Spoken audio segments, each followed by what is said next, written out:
In the 90s, Tupac was a phenomenon, with seeing 75 million records sold in only 5 years. Even after his death, his legacy still lives on, with the Rolling Stone naming him one of the greatest artists of all time. And in 2017, he was inducted into the Rock and Roll Hall of Fame. But not many know that he wrote poetry that were deep and complex as the man who wrote them. Hi, I'm the Poetry Guy, and today we are going to analyze In the Depths of Solitude by Tupac Shakur. Let's start with the summary. Our narrator begins by explaining that he feels alone and does not understand how to handle the inner conflict within him.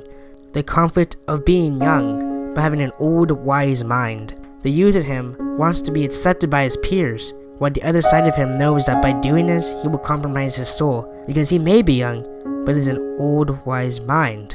However, he realizes in order to end the inner conflict within him, he does not have to choose which side he is. He is young, and he will accept this, but knowing that he is a wise old soul, he will use this as an opportunity to learn from the mistakes himself and others may make along the way to get ahead in life. Now for the analysis. Tupac is telling us to accept who we truly are. In the case of the narrator, he is young, but has an old wise mind. In other words, the narrator is more mature for someone his age. This is why the poem is called In the Depths of Solitude. The narrator believes that there is no one else that shares this conflict. His inner conflict has put him in the depths of solitude. Tupac writes, constantly yearning to be accepted and from all receive respect.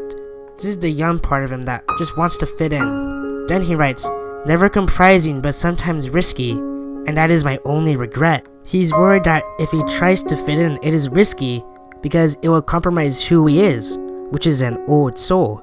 In stanza 2, he writes, how can there be peace? How can I be in the depths of solitude when there are two inside of me? Stanza 2 starts off by telling us how he was worried that this inner conflict won't end, and that he still feels very much alone. In the last 4 lines, he finds a solution to his conflict.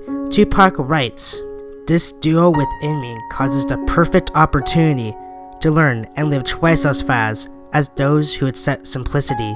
The solution to his inner conflict is to accept both sides of himself. He accepts that he is young and that he will do what young people do, but he's saying that any mistakes that he makes or that people around him make along the way, he will learn from those mistakes to better himself faster than the people around him. So why did Tupac write this? You might just find an answer if we look at his early life. Tupac's early life was dealt with severe hardship. He was practically homeless, and by the time he was 13, had moved to over 20 different places. At around 15, he moved to Baltimore, and this is when he began to write poetry. So maybe Tupac felt that he was meant for greater things in life, that he was meant for greater things than what society expected from him. And if we look at the legacy he left behind, he was right.